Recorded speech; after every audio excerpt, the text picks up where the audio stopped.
Hello and welcome to the one and only Next Generation podcast show. My name is Jay and I'm the host in this episode. We will be talking about all the latest gaming and movie news out this past week. Today I am joined by our returning guest who was in our podcast a year ago. He is a dude with the cool accent, Nico. Hi, my name is Nico. I didn't know I had a cool accent. Our next guest is a man who likes to enjoy his alone time in the shadows, Patrick. What's up? Well, it's my job to drop the bombs. And also on today's podcast, he was feeling slightly salty last week and he is even more salty today. It's Z. Oh, come on. I thought you meant the other guy. And our final guest, he is the Reaper of Souls, the Soul Man himself, Soul. Hey, how's it going? So on today's episode, we have several movie topics to go through with some new trailers, TV spots and casting choices and some new game content as well as gaming news. So straight off the bat, let's run down the movie topics. 20th Century Fox has released the latest trailer for the X-Men Apocalypse with the four horsemen of Magneto, Storm, Psylocke and Archangel against the X-Men led by Professor X. Apocalypse, the first ever powerful mutant, amasses the power of other mutants, becoming immortal and invincible. Upon awakening after thousands of years, he finds and recruits a team of powerful mutants, including a disheartened Magneto, to clean mankind and create a new world order over which he will reign. X-Men Apocalypse lands in theaters this May 27th. I'm going to straight off start with Patrick. What did you make of the new trailer, and are you excited for this film? Well, actually, yeah, I'm looking forward to it.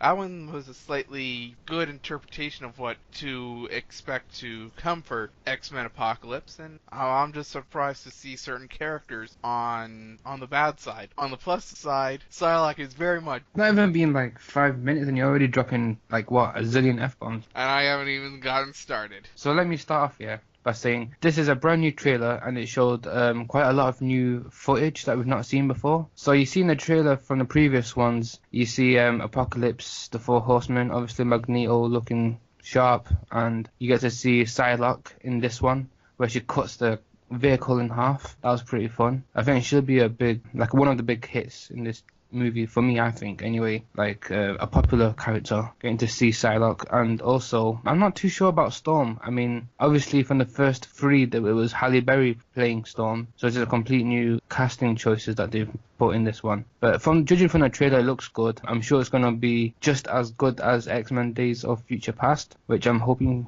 that it will not go downhill, because if it goes downhill, then I don't know how many X-Men movies they'll make after this. What do you guys think? I actually think it sounds pretty interesting. It looks interesting. Probably might go see it. Hopefully.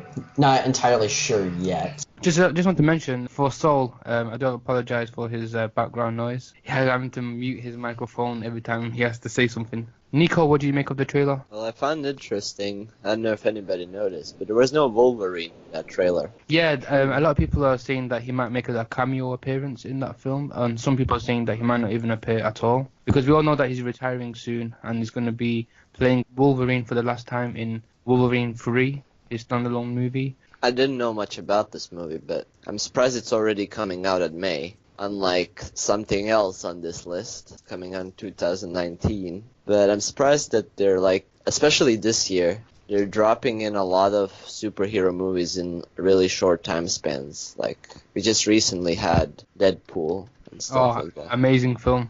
Hey, Yeah. yeah.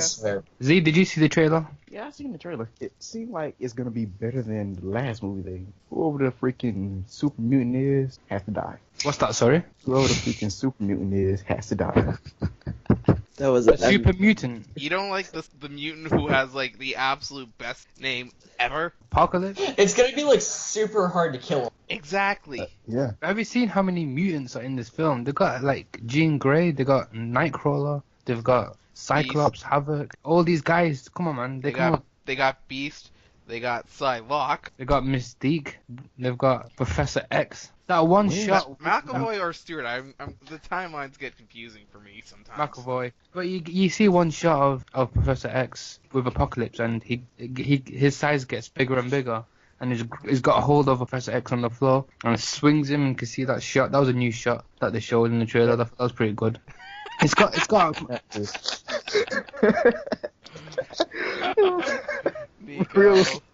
Really? Come on, man. I'm trying to paint a Nico, picture here. Nico, tell him what you wrote down in the chat. So first I heard Professor Sex instead of Professor X, and then I realized that he said his size keeps getting bigger and bigger. Oh my god. Dude. Okay then. What I got from this trailer, I felt it was more epic compared to the other trailers. The other trailers felt like a standard X-Men trailer, but with this one I felt it was like, like how good the Deadpool trailer was when it came out.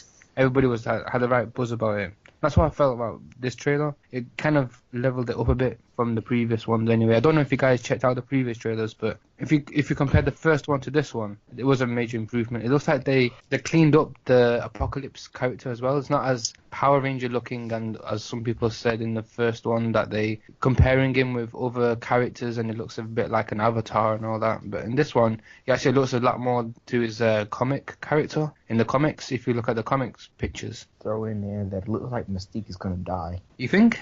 Possibly, but possibly not. It looked like to me that she was like leading the film a lot more than the other characters. That's what it looked like. Personally, I think like most of the mutants are gonna end up dying to the very first mutant, because obviously if it was the original one of the very first mutants ever, it's gonna be OP as hell. So basically, we're talking about, for the villains, the ultimate cheat code, kind of like Superman is for the heroes of the DC universe. How do you mean? Yeah. Well, think about it. If Superman can spend 15 minutes in the sun, he can move planet. That's how strong he would be able to get. Yeah. And Apocalypse can apparently not only take on other powers of mutants, but has survived longer than any other mutant, has grand powers of his own, is nigh unstoppable. He's a cheat code. There we go again. Hey, listen, I was flicking through my Amazon Prime, right? I've been watching all these Batman animated movies, and with Superman, Justice League, and all that, and I came across one that said Superman versus Apocalypse, and I'm thinking, hang on, isn't Apocalypse? You mean Doomsday? No, it's actually said Apocalypse. Really? And it was actual the Apocalypse character, because on the poster that they had on for the film. Anyway, I'm thinking, isn't Apocalypse Marvel and Superman's DC? How can they have Apocalypse in that film? They could be working together?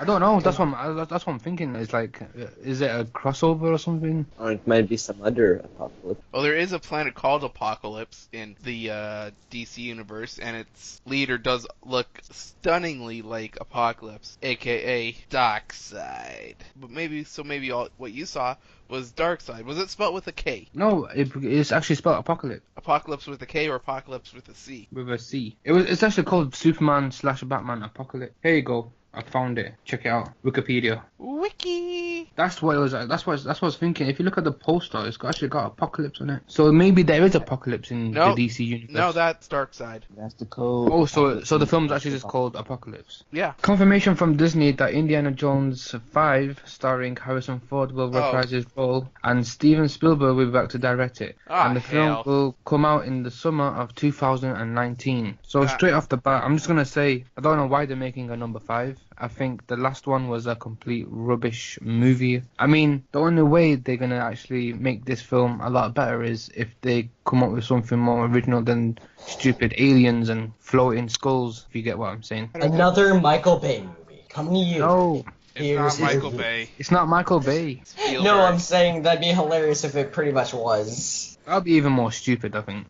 Okay, well, check this out. I did hear stuff about this. I think they were mentioning that this was either going to be based on the son of Indiana Jones or maybe Indiana Jones when he was younger. I think it's more when he was going to be younger. If they do that, well, then that I guess is all right. But if they decide to continue after that, after number 4, nah, I wouldn't do it. All I can say is, make Indiana Jones a younger version. What if he was like young enough where he was following under someone else, like he was the disciple? That's what I mean. That his origin story. Yes, that actually would be pretty good. But it's like, didn't they cast that Shia LaBeouf, whatever his name, whatever his name is. Didn't they cast him to start a new Indiana Jones franchise as the young Indiana Jones? No, he played Indiana Jones's son in number 4, and I think it was supposed to continue, but needless to say, it tanked. But this is what I'm saying. It's like, okay, so you're gonna get Harrison Ford to play a younger version of himself in this film. How many? How It's by gonna the time it, it's gonna be but- like the Han Solo movie. They're gonna cast the younger yeah. guy. No, Wow. it's Harrison Ford's coming back to reprise his role in this film. That's what it says. So this is what I'm saying. By the Really? time it's 2019, he's going to be 80 years old, right? So you're going to start a number 5 movie of this film and he's going to be 80 years old. How many more movies will he do to continue the story? You know what I mean? It's like, why don't they just, like you said about the Han Solo movie, cast someone younger, get them to play it and start a reboot? Why continue it on? I mean, I don't know if it states that it is a continuation or if it is a reboot. It doesn't say that. I don't know if you guys heard anything about that. I didn't hear anything concrete. I can tell you this. I honestly don't care.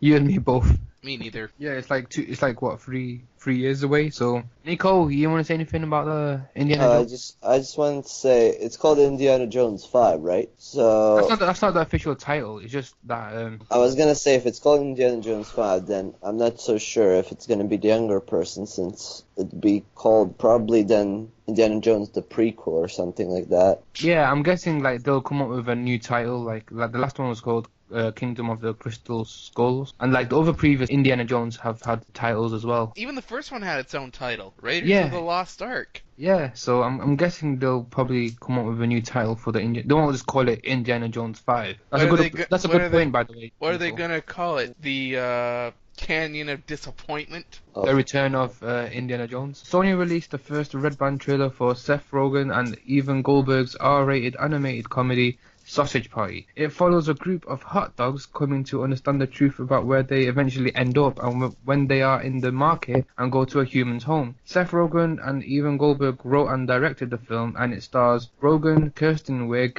Jonah Hill, Bill Hader, Michael Cera, James Franco, Danny McBride, Craig Robbins. The only thing I can say about this movie is how stoned were they in order for them to come up with a script that messed up. I think this is what they're going to try to do, like what they tried to do for the movie Food Fight, except, as you know, Food Fight was an epic fail. This might be one as well. The movie might be a fail, but I don't know myself. To me, I'm not interested very much. At first, I thought this was gonna be the average kids movie, but then it suddenly turned dark really fast. Oh, with the potato peel? No, it just as soon as everything went to hell, I was like, oh my god, this is not what I thought it was. I know. I didn't know what you were expecting with a movie that sounds like a gay porno, but No, but I was expecting just a regular. I was expecting just a regular kids movie. It started off all happy and lovely, and then it just turned like, oh my god, what is this abomination? it sounds I was like expecting like a Disney or a Pixar movie. Like, what the heck? sounds was like I Annoying Orange, the movie. Food fighting for their lives. Okay, I was browsing on YouTube until I sort of came across this trailer. So I clicked on it. I thought, okay, it's an animated film. Next thing you know, all this F-bombs dropping. You got the potato peel clip. That was a hilarious point of the trailer. It was so funny when that potato peel. Another character, like, do you remember when they sat all around like the campfire thing and they got that guy? Yeah, And, yeah, that guy, I know. Yeah. And you get that really camp sausage or whatever it was coming up and kissing the sausage on the cheek. That was hilarious. So I'm hearing that they spent trying to get this done for, since the last 10 years. What? That's how long they've been working on this. Yeah. Okay, then I'm- it's definitely going to be a fail like Food Fight. That's the But exact But same what if it thing. isn't though? What if it isn't? If it isn't, I would be surprised, to be honest. I Probably must gonna take be- how that isn't. I'm comparing it to Deadpool. Look how that was R-rated and it actually worked. And now I think a lot of these studios are trying to take that genre now by going rated R. I But don't this know if you one's got. interesting, like in It's particular. not gonna work every time though. It's gonna I be think one it of the will. first. I think there is an animated- audience out there that want to watch R-rated comedies, movies. Like, I don't know if you guys heard of Batman vs Superman. The director, Zack Snyder, has announced that he's going to release an R-rated version of the film once it comes out on Blu-ray and DVD. Or like an R-rated extended cut. Yeah, it's going to be like extra scenes that they've deleted out of the original screening of the film. So it's going to be like available on the Blu-ray version. Say that already, bought, because that does sound interesting. It's not going to be like nude scenes or anything like that. It's just more bloody, More gore. bloody, Batman more- X Superman. Probably swearing and more blood in there. That's Yeah, from what I've heard is like that Sausage Party is gonna be actually one of the first animated movies that's gonna be like adultish, you know, because I don't think anybody here can think of a cartoon movie that had like swearing in it. I can. nope, I can't. I can. Which one? South Park, bigger, longer, and uncut. That's Yeah, not a but movie that- though, is it? Yes, it That's not a is. movie. It is. It got its own theatrical release. Oh. It did. And did it do good at the box office? Pretty good from out of here. Well, then let's have hopes because it seems it. I think it will be. But have you seen the actors and actresses in this film? You got quite a lot of really popular actors in there. Yeah, like Paul Rudd, he was in Ant-Man. He's known now. You got, you know, James Franco, Daniel McBride, Edward Norton, Seth Rogen's in there as well. Well, so as long as Will Ferrell's not in there, I might consider watching it. And it's also going to be released this year, August 12th, right around the corner.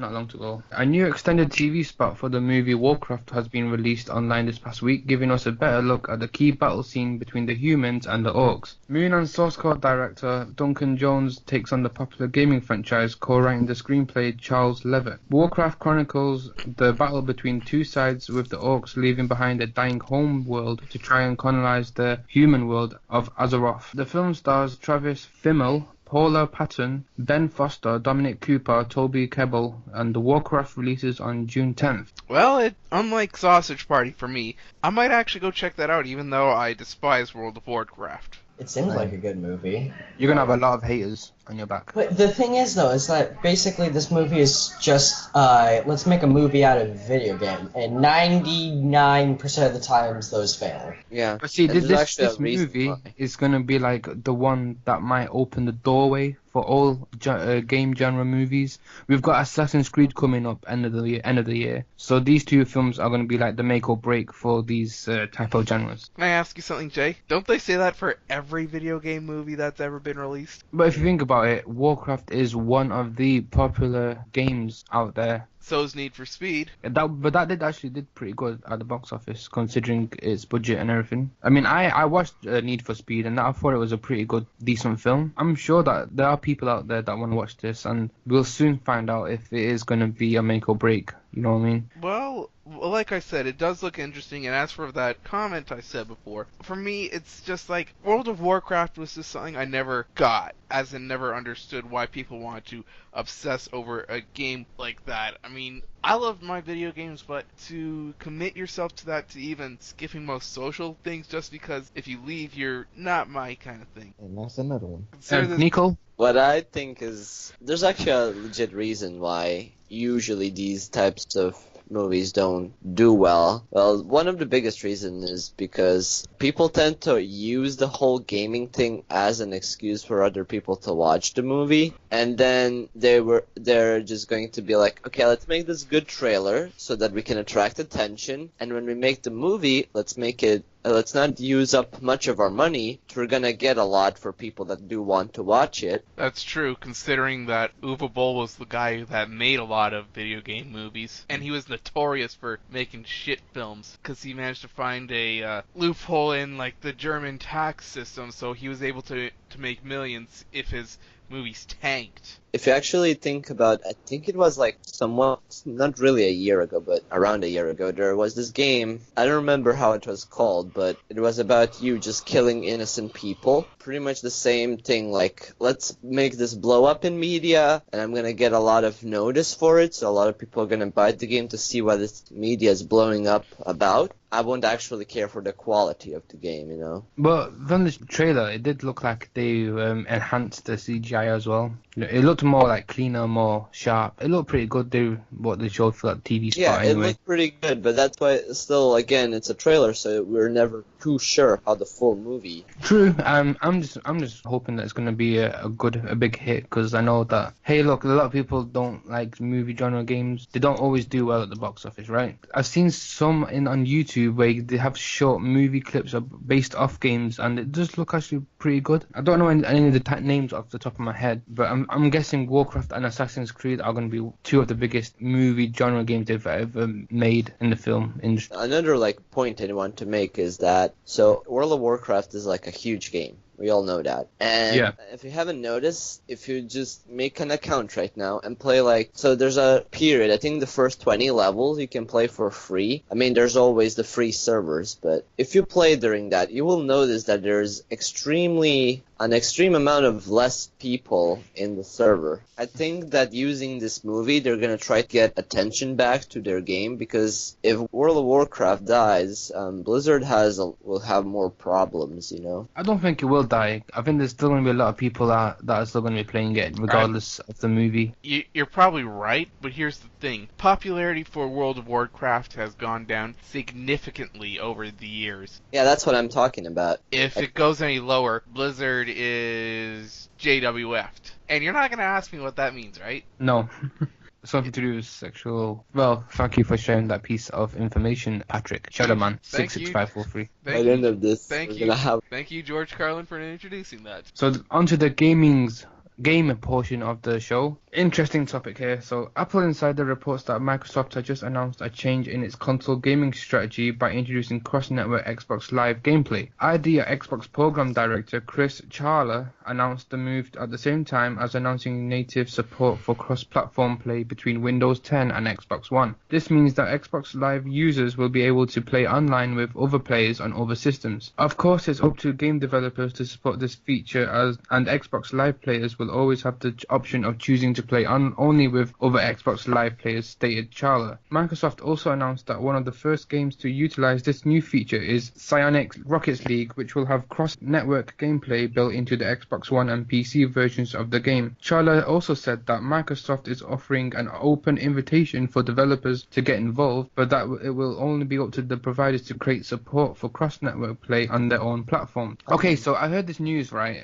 that PS4, PC, Xbox, they're looking to cross-network the gameplay. I'm guessing that that's the route they're looking to go for, and I think that's going to be pretty good. I don't know how it's going to work. Are they going to have like a built-in thing on all the systems where you can have the option to click on it and play against other people on Xbox and PC as well as PS4? I don't know. What do you guys think? I just have one thing about that. There's already enough squeakers and 12-year-old screamers on each of the systems. But yeah, it's totally a good idea. Let's morph them all three together so like the people not be able to speak without like having your mother involved into it. Okay, that's one way of putting it, but at the same time, it's also a brilliant idea, because what if some of your friends have a different system than yours, but the same games? You want to face them in the same games or stuff. That's just an example. But yeah, the whole 12-year-old Greenfest thing's about to be taken out to new decibels. Yeah, that's the downside. Not really affecting me that much. Other players play on different systems, stuff like that. Well, some things to talk about, like the fact that what games could be on cross-network. Right now we have Rocket League only, but I'm thinking so you've got Tekken on the Xbox, and it will be natural that, so there's Mortal Kombat X, which is I think for PlayStation 4, And it has and it has cross-platform with PC, I'm pretty sure. No, Xbox One has MKX as well. I'm pretty sure they have cross-platform, so why not give it to the Xbox as well, the cross-platform stuff. Another thing is I'm pretty sure Xbox One has Minecraft on it, and of course having cross-platform will be hard to pull off on Minecraft, but it will work. Imagine going to, I don't know, the big servers and just playing with your controller. But there's going to be if you weigh it down, there's going to be pros and cons on both sides for this cross-network thing. I mean, firstly, like in my mind, I'm thinking, so you're playing on the PS4 and you've got someone on the PC and Xbox wanting to join a game with you for Minecraft, for example. Will it show the same graphic? How is it going to look any different, or is it going to look very similar to the screen from the Xbox person and the same with the PC person? Or is it going to be like glitchy? How are they going to run it? How are they going to work? Is it going to be, is it going to get crammed where the server's going to go down? Yeah, it mostly depends on... Yeah, and obviously there's going to be some lagging glitches, but eventually, by time, it'll get better. And here's another issue that should be talked about. What about if a server gets hacked? Like, remember Sony got hacked a couple years ago? I remember that. What if that happened while playing on the cross-stream stuff? That would be like a disaster. That's just major companies going down. No more games. No more Xbox Live. No more. Another question is like Nico said, what games will they have for cross-networking? I can name one franchise easy: Call of Duty. You think? Yeah. I think it could be a big hit, or it could be a near miss. It also all depends on like companies that want to get involved. They have to make their own games for them to cross the network. Is it going to be a lot more costly for us gamers as well? Is it going to cost us? Do we have to buy extra features from the PlayStation store, from the Xbox store, from Steam? Is it going to be a lot pricier? Are people willing to pay a lot more to get this feature? I don't know. So it's all these like factors get involved, and you have to think: is it going to be benefit for us? Or is going to be benefit for the gaming companies? They've got to think about those kind of things. Like I said, it's going to be a big hit or a big miss. I'm not sure. I think it all depends on the game decide to use cross-platform on. Like Rocket League, I think, is a good example. I don't even know what Rocket League is. Is it some kind of racing game? No, It's like basically a soccer/football played with rocket-powered cars. I think if you're playing football, but your leg was a rocket car, pretty much. But the thing is, though, is that we already have the FIFA World Cup for that. Why add a game where we can use cars instead of people? That just makes it even more chaotic. That's the point. Exactly. That's the point. FIFA is boring compared to Rocket League. I don't like football games whatsoever, so I can't really comment on that. Me neither. Bandai Namco has released details of the goodies that fans can expect when they pre-order Dark Souls 3, which is due for release on April 12th. There are 3 Pacific exclusive editions available in the UK, which is the Apocalypse Edition, the Collector's Edition, and the Prestige Edition, which is unfortunately already sold out. Here are all the details about the 3 UK editions. First off is Apocalypse Edition. Pre-order edition of only available at Game UK before launch. Limited availability that comes with a game, metal case, official soundtrack CD. You also have a number 2, which is the Collector's Edition, available at selected UK retailers. Last fewer on some formats, which includes the game, a Red Knight figurine, A4 Dark Souls Trilogy hardcover art book, a metal case, official soundtrack, 3x iron-on patches, a cloth game map, and an exclusive box. And then we have the final Prestige Edition, only available at Amazon UK, which is already sold out. You get a game, you get a numbered 40cm premium Lord of Cinder hand-painted polystone resin figurine. You get a Red Knight figurine. You get the A4 Dark Souls Trilogy hardcover art book, a metal case, official soundtrack, 3x iron-on patches, cloth game map, and an exclusive display box. In the US, there is no Apocalypse Edition. Instead, there is a Day 1 edition that includes a primer, starter guide, official soundtrack, and exclusive O-sleeve packaging. For the guys who are from the US in this chat, what do you make of these editions? Are you sad that you won't be able to get the pristine edition? Honestly, Jay, I don't think any kids are giving up that. Warning to parents! Make sure you do not let your kids play this game unsupervised. If you leave them unsupervised while they play this game, you will find your TV screen broken. No, they will find their child broken. Their spirits have been broken. And possibly the TV screen. Most likely both. Good point. They're probably gonna kill themselves by smashing that TV screen into them. Smash that No, they're probably just gonna throw their controller in rage. Just pure rage. That image Maybe. is hilarious. I'm just gonna say, like, okay, so they're making a big deal about the Dark Souls 3. I know there's a big viewership, a big gaming following for this franchise, Dark Souls. I've never played the game, so that's one of the reasons why I'm not pre-ordering this. Even though It's a miracle. Even though it sounds pretty good, you know, they're making a big deal with all these collector's editions, bringing out all these different items that you can get in these exclusive editions. All I can say is, for the US guys, too bad. Too damn bad. Yes. When Jay said that he wasn't going to pre-order this game, I was just astounded by that fact. Same here. Oh, Did you wait yourself? no. Yes, you did, secretly. You did. I think it was more like I nearly You shit shit yourself? I nearly shit myself. I'm going to be including that in the podcast, by the way. Don't worry, guys. I won't edit that out. Nico, are you a Dark Souls fan? No, but I've seen a lot of Dark Souls games because they're not like ragey because of unfairness. They're more ragey of the fact that it's really hard. I mean, Dark Souls 2 had an edition called, or was it Dark Souls 1? I don't know. Prepare to Die edition, which was like the special edition. Yeah, so these games are like, try to mix in like Fable or Skyrim with, I don't know, some rage game like I Wanna Be the Guy or something, you know? You gotta be almost perfect at fighting the enemies. Like, you gotta know which enemies you have to repel attacks, which enemies you have to go behind their backs, and things like that. And the bosses are especially hard. Like, It's I've seen a like guy... Metal Gear Solid. That's a pretty hard game. Sorry, go ahead. I Yeah, just it's threw not- Nico right off then. It has a lot of RPG elements, like you can build stats, you can get new items, but it has that whole soul feature, which I'm not quite sure how it goes, but I think like pretty much when you die, you lose your soul, and you have to come back to the place where you died to get it back, or else you're back at level 0 or something like that. I don't know. It has some weird mechanic that I have not played, so I can't really understand, but I've always wanted to play this. And there you have it, guys. Just one more quick comment. The only positive side about Dark Souls, just in general, is that it sort of increases your reaction time. It also helps you as a better gamer. It increases your gaming skills massively if you're able to actually get better at it. That's true. Also, to you know. won't be scared. Just Dark Souls related thing. Is Dark Souls like, is it kind of like Lord of the Rings? Or what is it actually about? Is it... Basically, think of it as an RPG sort of game. And basically, if you die, you gotta start all over again, and it's just like basically a game that makes you want to give up on life. Fair enough, good point. Yeah, because the game is really long as well. Oh yeah.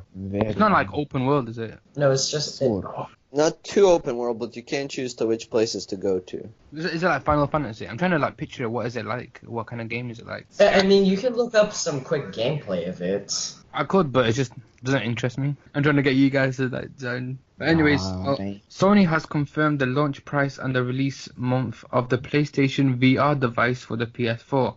According to Sony, the device will cost $399, €399, and £349, and comes without the required PlayStation Eye camera or the PlayStation Move. They can be bought separately along with a virtual reality device for the PS4. In addition to confirming the launch price of the PSVR, Sony has also dated the launch month for the device, confirming that it will arrive in stores this October. The device will launch worldwide, including Europe, North America, and Japan this October.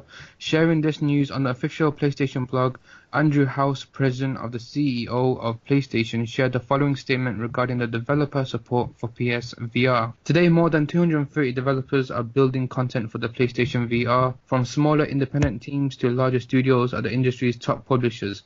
We expect to have more than 50 games available from launch in October 2016 until the end of the year. PSVR will come with the following accessories in its box: a PSVR HMD, a Playroom VR game, earplugs, and a processor unit. EA DICE is also developing an exclusive Star Wars Battlefront VR experience for the PlayStation VR. Sony's own first-party developers are also releasing their own software, including PlayStation VR Worlds by Sony London Studio and Riggs Mechanized Combat League by Gorilla Cambridge. Flipping out, that was a mouthful. Amazon UK has confirmed That's that the what she pre-orders...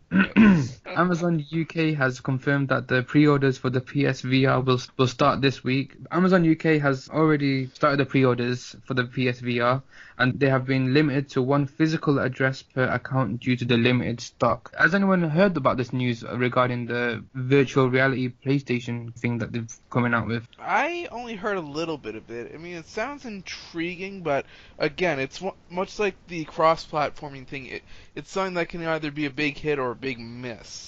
It looks interesting. I never heard any news about this new thing that PlayStation is coming out with until they actually released on the actual website saying that it's a new virtual reality thing device that you put out over your eyes, and it's like a whole new gaming experience where it's like it's as if you're in the game itself. There's been no marketing whatsoever. I've not seen any trailers on the TV. I've not seen anything online regarding that this was in development or anything like that, so it's all new to me. And it's £349, which is kind of like buying a new console itself, if you know what I mean. But considering all that's capable of, that's kind of understandable. But as for my comments about advertisement on it, wait until E3, because E3 is definitely going to show more capabilities of it, and afterwards that's when they're going to be shilling out marketing left, right, and center for it. See, the only thing I have with it is that, like, the very first, since I just heard about it today, the very first thoughts I had thought about it was, is this just going to be another thing such as the Oculus Rift? Like a gimmick? Pretty much, yeah. Just another version of it. And plus, who knows? It's probably just gonna come up with like crappy games for it, and it's gonna end up probably being a bust. If it comes out being really good, then I'll be damned. Excuse me, Star Wars Battlefront 2 is not a shitty game. No, I'm not saying games in general. I mean, like, the virtual reality itself, like, trying to make it virtual reality. Alright, but the Samsung phone company, didn't they release something like this for the Samsung, is it S7? Not really sure about that. I remember watching it, sure. and I remember they released something like this where you put it over your eyes, and it's like a whole new virtual thing that they made, so all I can say is, let's hope it does not tank like the Virtual Boy. There's actually a big, like, virtual reality thing blowing up recently that's not the Oculus Rift. Well, it's similar to Oculus Rift, but way better in many things, as, like, Oculus Rift is connected by wires, so you have a certain amount you can only move your head and things. Well, Oculus, I remember that name rings a bell. It's this new console that came out a few years ago, wasn't it? That came out last year. Last year, yeah, same thing. The virtual reality, Not really. And after that, recently came out a thing called HTC Vive, I think. It's pretty much Oculus Rift, but way better in many regards. And I think that Sony, after seeing how big HTC Vive blew up, I think they decided to be like, hey, we can do that too. They were planning this even as far as back last year. Because this isn't the first time I've heard about Sony developing a virtual reality system. So where have you heard it before, and when? Just a couple places here and there over the last year. I was looking at it on the actual websites that are selling it, and so if you got like a group of people, right, you got 4 or 5 people, you invite your friends round. So one of you's using the virtual reality device over your eyes, and the others are going to play the game. So how will this work? When you actually play the game, when you actually wear the device, are you going to be able to play the game at the same time? Are you actually going to control the character's playable movements by moving your head, or how does it work? The virtual reality HTC Vive thing, so you put a thing on your head so you can see around. You feel like you're inside the game. You don't see anything from real life around you. You only see the game. And then you also got these controllers, which sort of work like your hands, just a few buttons of differences. And there was this cool game where you were on this big sky island, and there were other islands. And you could, like, use your hands to grapple to other islands. And it felt like you were really grappling somewhere. And it was really cool. I actually tried virtual reality myself once, like on a roller coaster ride, and it was pretty fun, actually. The thing, though, with virtual reality stuff is that it tends to really hurt your head a bit after you're done, but it all depends on the person, really. And I was looking at the reviews and questions asked by people, and one of them said, are you able to wear glasses while wearing this virtual reality device on your face? Somebody answered it saying yes, it fits perfectly with glasses or without. So a few questions like that come to mind before you're buying this. I mean, the images look great. It's nice, sleek design. It's white and blue LED lights around it. It looks pretty good. Is it going to be comfortable to wear? Is it going to give you, I don't know, do you know that give you headaches like Nico said? Seizures.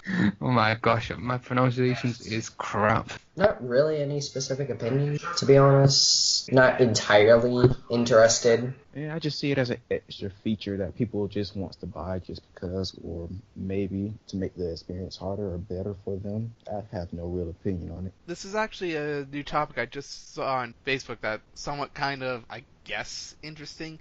For those who don't have a Xbox One, I said, looks like Xbox Ones for a limited time are going to be sold at $299. Yeah, I read something like they always have these crazy offers with Xbox consoles. Yeah. So like in the UK, it's like £230 with a game and stuff. They always have these kind of offers on. We're talking about PS4, Patrick. You're talking about Xbox One. Come on. I was just saying, as a topic, before we get to the final one, because I don't think anyone else had anything else to say. Sad news for the British gaming industry, and indeed the gaming industry worldwide, with the news that Microsoft has cancelled the forthcoming Fable's legend and closed the legendary British studio Lionhead as well as Press Play in Denmark. An indication of just how important Lionhead has been to the gaming industry was the fact that it was trending worldwide on Twitter for many hours this past week. Many fans have expressed their sadness on Twitter for the closure of the studio and loss of jobs for all the employees, showing the caring and close-knit side of the gaming industry.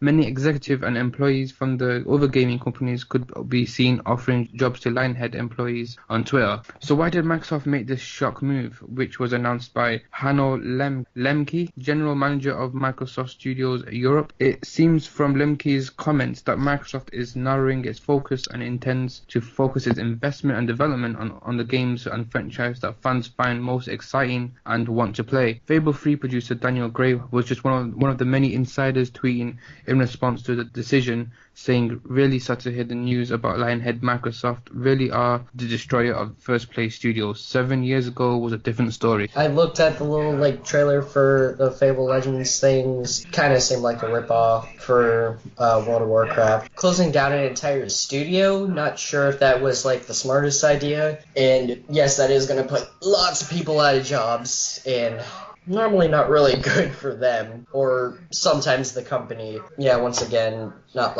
really a huge opinion. I've never played a Fable game, but I've always wanted to play one. It's a bit sad that they're turning it down, but the Fable games are actually really interesting in that when you first look at them, they have this really MMORPG feel, but they're actually single player games. They have this sort of MMORPG look where you can level different skills, I think, and be sort of like different classes. There's no exact class path that you can choose, but you can change it, I think, at any time. There's also quests that are sort of MMORPG based, like find this guy, do this for me. Sort of like Witcher, but very simplified. I wonder if they're going to announce the news at E3 this year. I'm guessing they will. Never played any of them, so it doesn't really affect. All I want to say is it's no good news when a studio or a gaming company has to close its doors. I mean, all them jobs affected, people looking for jobs, and people who are also fans of the game itself. I mean, if you can imagine Call of Duty studios, game studios saying, tomorrow we're going to announce that we're going to be closing. Imagine how many people will be affected by it. Not just people who play it, but people who also work on the game itself. It is a big thing. I mean, it speaks for itself, on Twitter, trending worldwide. So you can see how big of a deal it was for so many people. Yeah. What's all the heavy breathing, by the way? That's not on my end. Maybe Nico. mine. It is Nico. I caught you. He's breathing really heavy because he's out of his little closet. He's trying to be he's trying to be the Batman voice, isn't he? I bet. Or Darth Vader. If we're talking about the Fable thing, I played a Fable game, but I didn't like it, so I can't really say I'll be sad, but just disappointed that they, discontinuing it. And that's it, guys. We have run out of time. We hope you enjoyed our show. Don't forget to click on the thumbs up button and subscribe to our YouTube channel, Next Gen X, and tell everyone that you know to do the same. I'd like to thank our guest today. Nico, how can people find you online? bunch of places: Twitter, YouTube, Twitch, Detective Neek. I'm pretty much known as Detective Neek. All right, Patrick, how can people find you online? Shadow66654 on YouTube. And Saul, how can people find you online? Nowhere anymore, really. Rip. That was short and sweet. Z, how can people find you online? I'm still working on that internet ban thing. I did something very bad. Yep, and you can find me, guys, at nextgenx.probos.com, where you can find all the movie and gaming news. Also on Facebook, TGENEX. Make sure you subscribe to this channel and make sure you check out the unboxing videos as well as the gameplay videos that will be coming soon. And that's it, guys. Thanks.